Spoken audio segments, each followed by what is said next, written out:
Ya, taat sampai mati. Ini menjadi topik yang akan kita pelajari sama-sama, kita renungkan sama-sama pada sore hari ini. Baik yang terkasih dalam Tuhan, di dalam jemaat mula-mula, dinamika dalam pelayanan itu begitu luar biasa, naik turun, ya. Lalu kemudian banyak sekali tantangan, ya, banyak sekali godaan dan seterusnya. Ya, pelayanan jemaat mula-mula, ya, seperti dicatat di dalam Kisah Para Rasul, ya, ditunjukkan bagaimana orang mengalami berbagai tekanan dan masalah, ya. Bukan itu saja, ya. Banyak kemudian tantangan juga dialami. Tetapi di tengah itu semua, ya, Tuhan melalui firman yang ditunjukkan menunjukkan satu hal, ada ketaatan dari tokoh Alkitab di sana. Saya mengajak kita membaca dalam Kisah Para Rasul 6 ayatnya yang pertama sampai dengan ke 7 saja.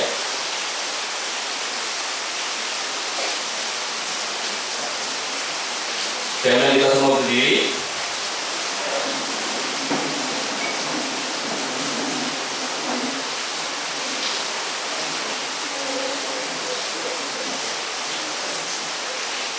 Saya membaca ayat yang pertama, Bapak Ibu Saudara membaca ayat kedua sampai dengan ke-7. 7 orang dipilih untuk melayani orang miskin. Pada masa itu ketika jumlah murid makin bertambah, timbullah sungut-sungut di antara orang Yahudi yang berbahasa Yunani terhadap orang-orang Ibrani. Karena pembagian kepada janda-janda mereka diabaikan dalam pelayanan sehari-hari. Silakan.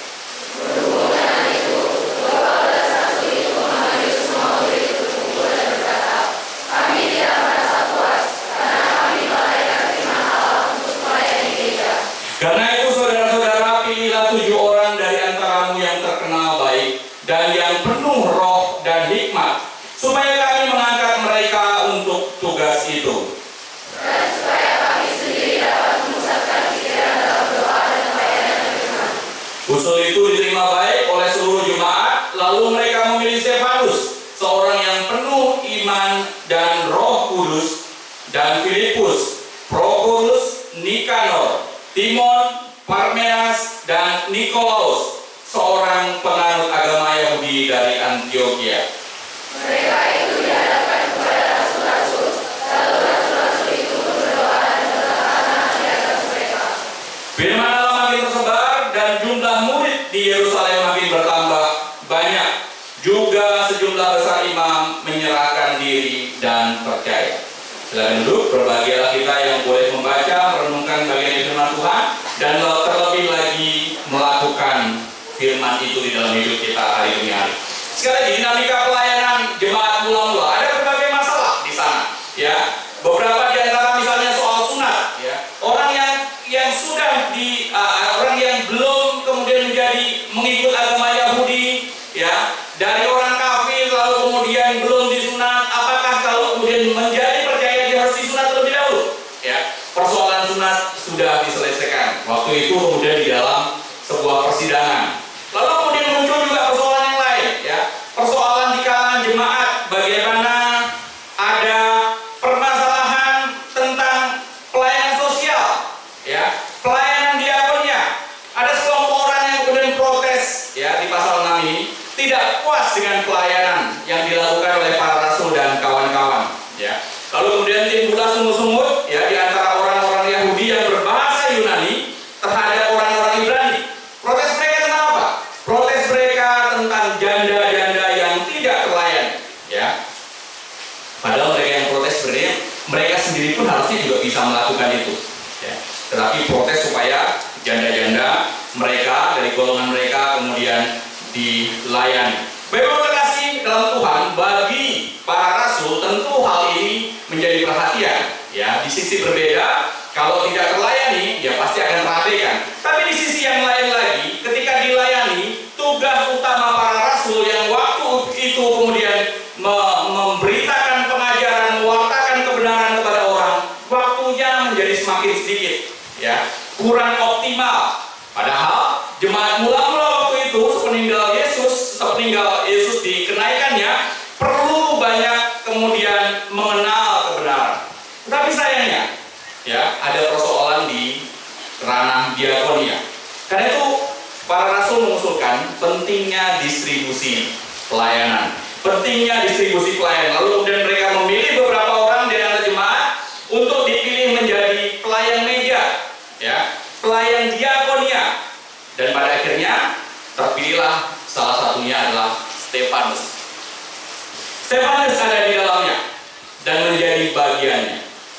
Siapa Stefanus? Kita akan melihat. Stefanus digambarkan Alkitab sebagai orang yang sangat taat. Ya. Sepanjang hidupnya dia adalah orang yang sangat taat. Ya.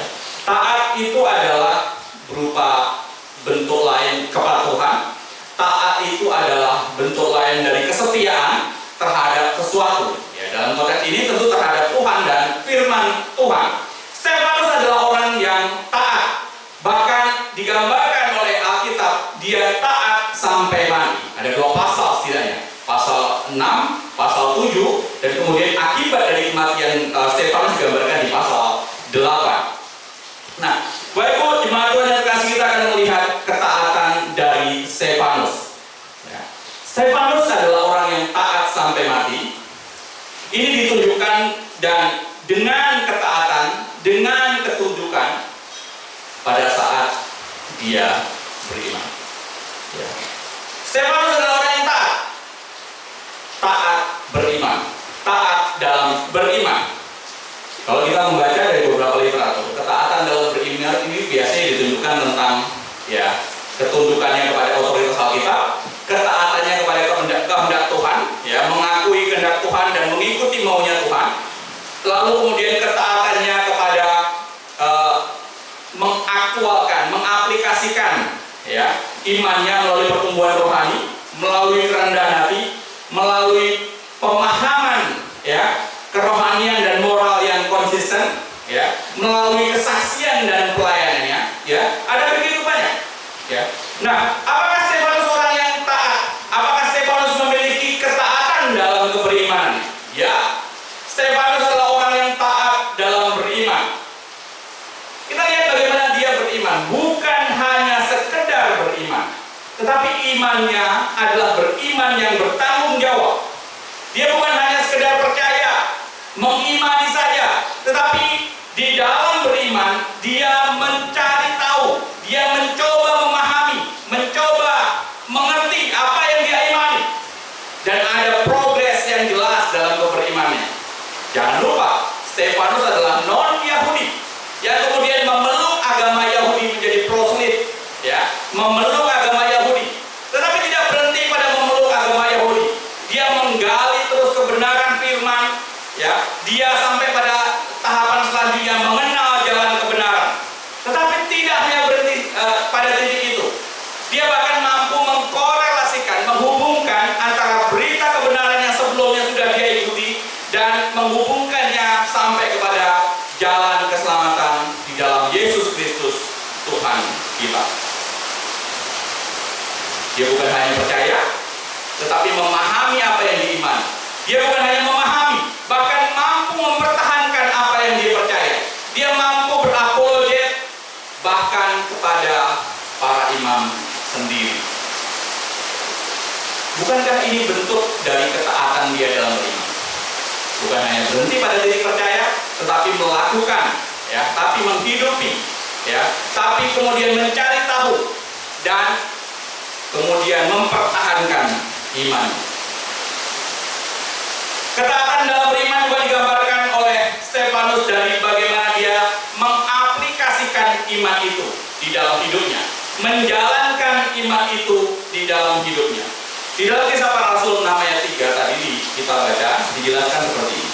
Karena itu saudara-saudara, pilihlah 7 orang dari antaramu yang terkenal baik dan yang penuh roh, ya, terkenal baik, yang penuh roh dan hikmat, supaya kami mengangkat mereka untuk tugas itu. Tugas apa tugas itu? Tugas meja, pelayan meja. diakonia tadi.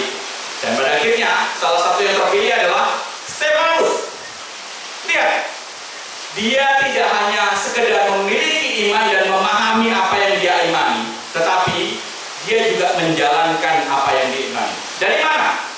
Lihat kualifikasi yang ditunjukkan oleh para rasul tadi. Harus orang yang baik, dikenal baik, lalu kemudian orang yang penuh dengan roh dan hikmat. Stefanus masuk dalam kualifikasi tadi. Buktinya apa? Ya, dia terpilih. Ya, dia adalah orang yang terkenal baik pada masanya.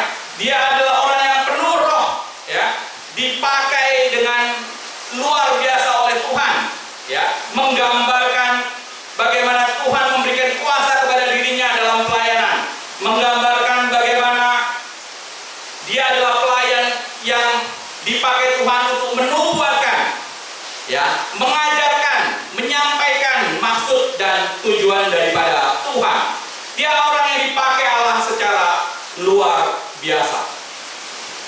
Dan Stefanus dicatat sebagai orang yang memiliki kuasa dan hikmat, ya, membuat tanda, membuat mujizat dan seterusnya. Jadi bukan hanya dia mengerti apa yang dia pahami tentang imannya, tetapi juga melakukan apa yang dia imani. Bukan hanya sampai pada titik melakukan apa yang diimani, tapi juga dia apa? Melayani, mengaktualisasi dirinya, melayani, mau melayani, menghidupi imannya dan mengaktualkan imannya dengan cara dia melayani Tuhan dan melayani sesama. Dan itulah yang ditunjukkan oleh Stefanus. Bagaimana dia memiliki ketaatan dalam beriman. Dan belum lagi dicatat bahwa dia adalah orang yang memiliki hikmat luar biasa. Para siswa jemaat Tuhan yang dikasih, ketaatan dalam beriman itu sangatlah diperlukan. Ya. Kalau kemudian kita beriman, sekali lagi, ini juga sudah pernah sebelumnya saya sampaikan. Jangan berhenti pada tahap percaya. Oh, saya percaya, saya sudah dipanggil Tuhan, saya sudah mendapatkan keselamatan. Menurut teologi Reform, keselamatan tidak mungkin hilang, betul?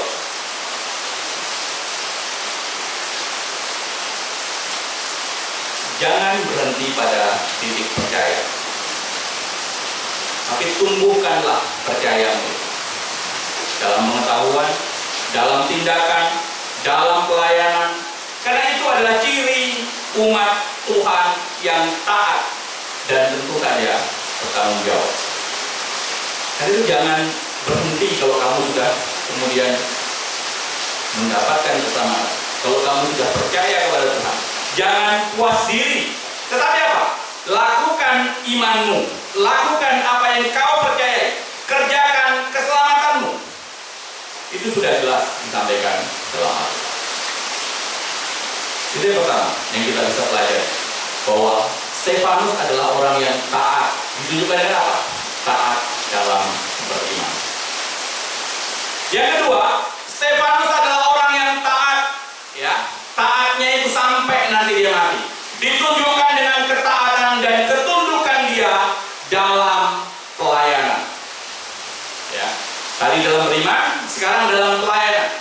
Artinya dia menjalankan pelayanan dengan baik. Meskipun, ya, pelayanan yang dia lakukan itu bukan pelayanan yang populer. Artinya apa? Dia tidak berdiri di panggung seperti ini, di depan banyak orang, ya, tidak berdiri di mimbar yang bisa berkoar-koar dan seterusnya. Tetapi di pelayanan dia adalah pelayanan di belakang layar, di belakang mimbar. Tapi meskipun bukan pelayanan mimbar, meskipun bukan pelayanan di atas panggung yang bisa dilihat orang, tetapi Stefanus adalah orang yang setia dan taat menjalankan pelayanan. Kita bandingkan dengan orang yang orang Ibrani yang berbahasa Yunani tadi. Di saat mereka bersungut-sungut minta dilayani, Stefanus justru rela mau melayani. Di saat beberapa orang protes dengan haknya untuk mendapatkan haknya, Stefanus justru menjalankan kewajiban pelayanan, menjalankan kewajiban imannya untuk melayani Tuhan dan sesama. Tugasnya memang bukan tugas utama. Tugasnya memang bukan tugas yang terkemuka, ya. Tugasnya memang lebih bersifat melengkapi, membantu pelayanan para rasul, ya, agar lebih efektif dalam menyampaikan pelayanan pengajaran di mimbar dan pengajaran di tempat-tempat yang lain. Tetapi itu tidak membuat kemudian Stefanus menjadi mundur diri. Dia tetap mau melayani. Stefanus tetap menjalankan dengan penuh dedikasi. Ya. Ini belum lagi bicara tentang kesulitan yang akan dihadapi ketika menjalankan pelayanan diakonia tadi. Tetapi dia tetap optimal dalam melayani. Dari mana kita tahu? Ada buktinya. Ya, walaupun secara tersirat. Yang pertama adalah kita lihat bagaimana kita lihat digambarkan di Alkitab dampak pelayanan dari pelayanan yang ada, ya. Dampak pelayanannya, ya.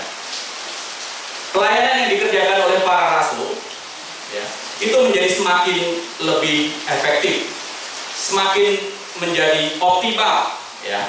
Ayat 7 digambarkan seperti ini. Firman Allah makin tersebar, ya. Jumlah murid di Yerusalem makin bertambah banyak, bahkan sejumlah besar imam menyerahkan diri dan percaya. Itu dampak yang pertama. Memang tidak secara langsung, ya, terdampak oleh pelayanan Stefanus dan kawan-kawannya yang melayani para janda dan pelayanan diakonia. Tetapi Bapak Ibu yang terkasih, dengan semakin terperhatikannya pelayanannya kepada janda-janda, maka para rasul lebih efektif dalam menyampaikan firman Tuhan, dalam menyampaikan pengajaran kepada jemaat mula-mula pada waktu itu. Dan bukan tidak mungkin, ya, Tuhan memakai kedua-duanya untuk mengoptimalkan pelayanan sehingga berdampak kepada jumlah orang percaya. Luar biasa. Sinergitas yang sangat baik.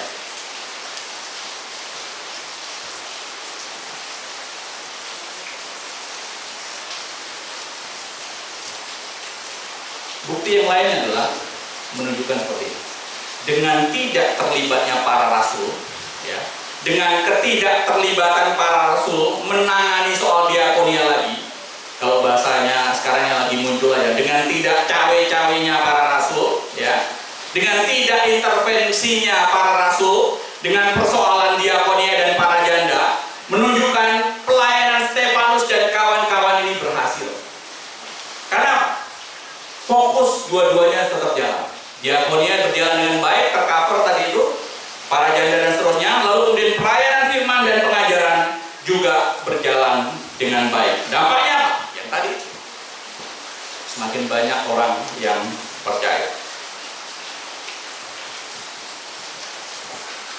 Kita lihat dampak lagi dari pelayanan ketaatan, dari buah dari ketaatan pelayanan seorang Stefanus. Bagaimana Tuhan kemudian semakin memberkati pelayanannya, semakin memperlengkapi dia untuk pelayanan yang jauh lebih luar biasa lagi, lebih besar lagi.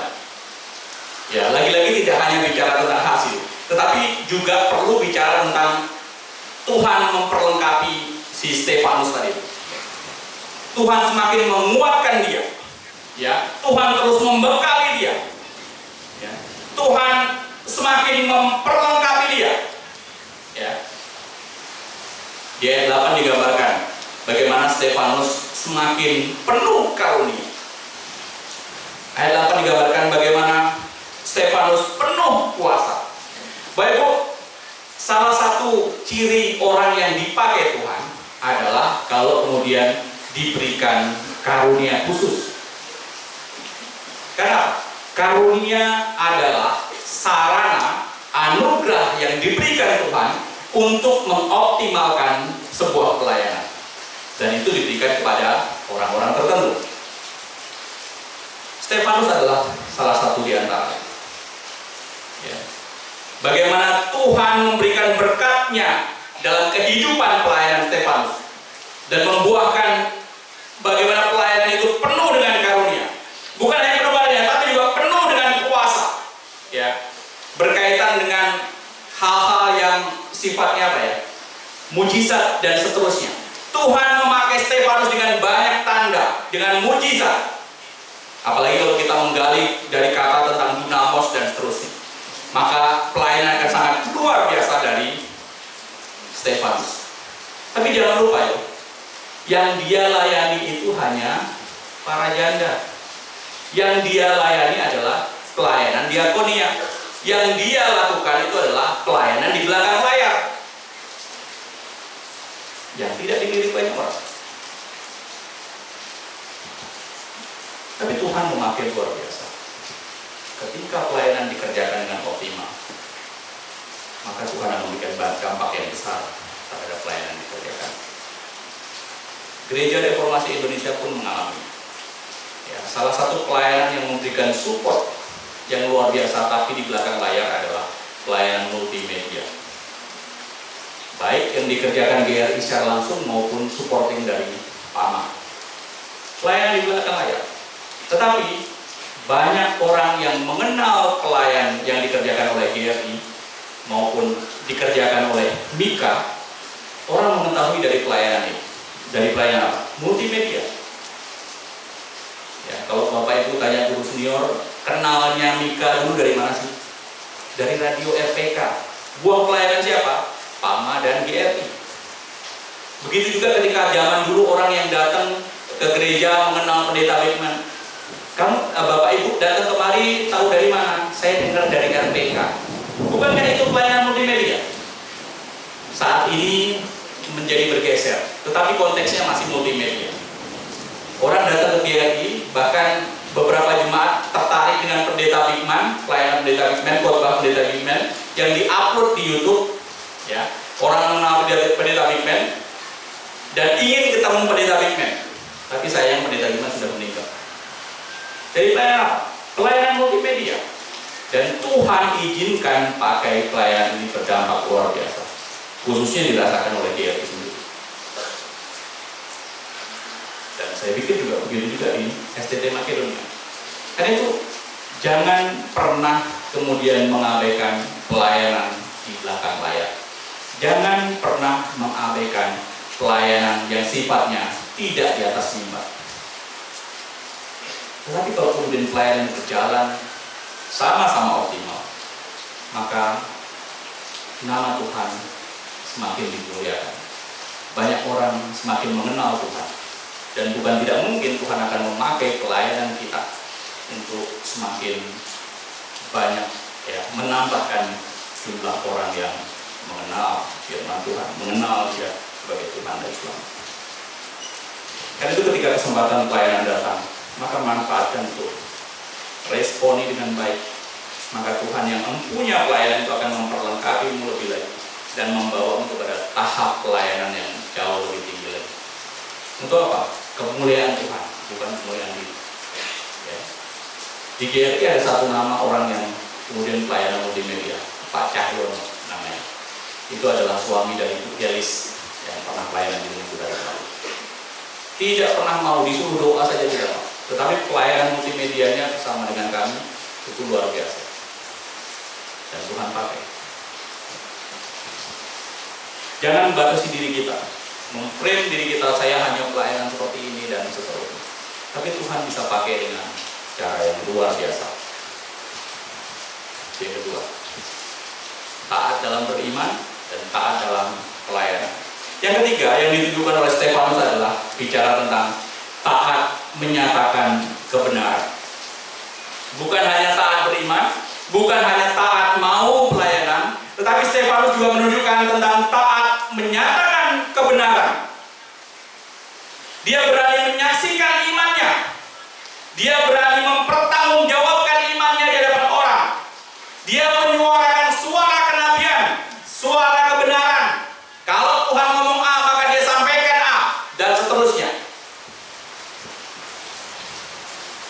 Dan hal ini disampaikan bukan kepada orang yang sembarang, tapi kepada orang yang pintar, ya pakarnya, tapi dia masih berani kemudian membela imannya di hadapan pakar sekalipun. Dia menjelaskan tentang sejarah keselamatan, ya, dan menjelaskan bagaimana respon nenek moyang Yahudi, ya, terkait keselamatan itu. Dia mulai jelaskan dari Abraham, kemudian Yusuf, sampai kemudian Israel menjadi budak, lalu kemudian Daud, Salomo, ya. Termasuk dia memperingatkan tentang ketidaktaatan dari Israel, mengingatkan tentang perlawanan dari Israel terhadap nabi-nabi yang diutus Tuhan, menunjukkan, ya, kepada pendengarnya betapa bersalah mereka terhadap Roh Kudus karena sudah berani menghina Roh Kudus. Dan untuk itu Stefanus juga mengutuk kekerasan mereka, penganiayaan yang mereka lakukan terhadap para nabi, dan secara khusus kepada Mesias yang dijanjikan, Yesus itu sendiri. Tentu kalau kita membaca di pasal 7, kita akan ditunjukkan bagaimana hal ini memancing reaksi pendengar yang kemudian marah luar biasa kepada Stefanus. Dan singkat cerita kemudian Stefanus dibunuh, dirajam batu. Baik, yang ingin saya tunjukkan adalah betapa beraninya Stefanus ini mempertahankan imannya, menyaksikan imannya, membela imannya. Padahal dia bukan orang Yahudi asli, dia orang Helenis, ya, orang dari orang yang dari tradisi Yunani, ya, orang-orang Helenis yang kemudian nempel karena mengikut agama Yahudi, ya, seorang proselit. Tetapi dari apa yang disampaikan di depan para imam itu sangat luar biasa. Kalau yang ngomong itu adalah seorang Yahudi, mulai dari Abraham sampai dijelaskan sampai di titik Yesus, ya mungkin kita masih bisa memaklumkan. Karena apa? Sejak awal, ya, orang Yahudi sudah dikenalkan tentang kebenaran firman, diajarnya ulang berulang dan seterusnya. Tetapi ini orang bukan orang Yahudi, punya pengetahuan yang komprehensif seperti itu satu hal yang luar biasa. Setidaknya menunjukkan satu hal saja, menunjukkan keseriusannya dalam mempelajari kitab suci. Padahal ada keterbatasan akses untuk kemudian mengenal kitab suci secara semuanya, membaca secara langsung. Padahal ada keterbatasan akses terkait mahalnya perkamen yang harus dibaca. Karena itu, bagaimana dia tahu? Maka kemungkinan besar seorang Stefanus ini belajar dari sinagog. Dia belajar mendengar apa yang disampaikan, ya, bukan hanya mendengar lalu kemudian menancapkan dalam dirinya, dalam ingatannya. Bukan hanya mendengar, tetapi juga sekaligus dia mempelajari itu semua dengan baik. Betapa seriusnya dia, ya. Orang tidak asal-asalan. Nanti Roh Kudus akan tuntun kamu dalam pelayanan. Tidak asal-asalan seperti itu. Betul, Roh Kudus akan tuntun. Tetapi Roh Kudus juga memakai hikmat, ya, yang kemudian kita miliki untuk dituntun menjelaskan kepada orang jauh lebih baik lagi. Tapi dalam keberadaan dirinya, dia berani menjelaskan tentang imannya. Ingat, ini bukan instan dia mengetahui tentang hal itu, ya, bukan semata-mata karena pimpinan Roh Kudus saja, tetapi karena dia yang sudah mempelajari itu melalui pembelajarannya di dalam agama Yahudi. Dan dia seorang proselit.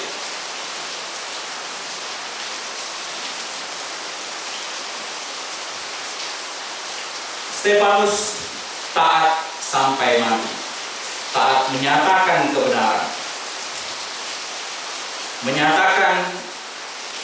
yang membuat kemudian telinga Yahudi yang mendengarkannya panas ketika tanpa titik aling-aling, ya, Yahudi yang mendengar penuh dengan arogansi langsung kemudian berespon, melanjangi pamrih Yahudi kepada Tuhan yang menganggap dirinya berjasa keras sudah membuat rumah Tuhan, yang sudah membuat dirinya berjasa, ya. Lalu kemudian menelanjangi tentang kesimpulan, ya, mereka yang begitu luar biasa sebagai bangsa pilihan. Bapak terkasih dalam Tuhan, maka tidak heran orang Yahudi pada waktu itu geram betul dengan Stefanus. Siapa Stefanus ini berani mengajari kami? Ya. Tapi dia orang hebat loh. Dia berdebat dengan orang libertini. Dan orang libertini bukan orang libertini.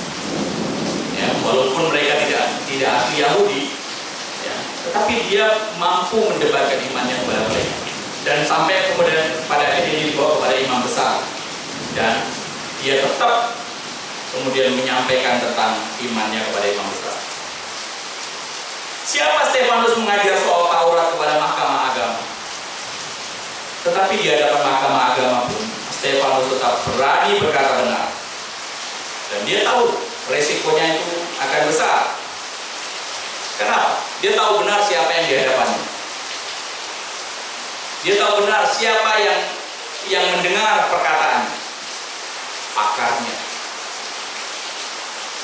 Tetapi ketika Roh Kudus menuntun dia menyampaikan apa yang ingin Roh Kudus mau sampaikan. Salah tetap salah, benar tetap benar. Dan keselamatan disampaikan oleh Stefanus melalui caranya. Ibu, bukankah ini bentuk ketaatan yang luar biasa? Ketaatan dalam menyampaikan firman. Dan seringkali ini tidak mudah. Seringkali kita tergoda untuk menyampaikan suara hati kita sendiri dan bukan firman yang kita sampaikan. Karena itu kalau Tuhan sudah menuntun kamu berkata, katakanlah itu. Tapi kalau dalam firman kamu menyampaikan sesuatu yang sesungguhnya itu adalah unek-unekmu sendiri, maka tertutup lagi.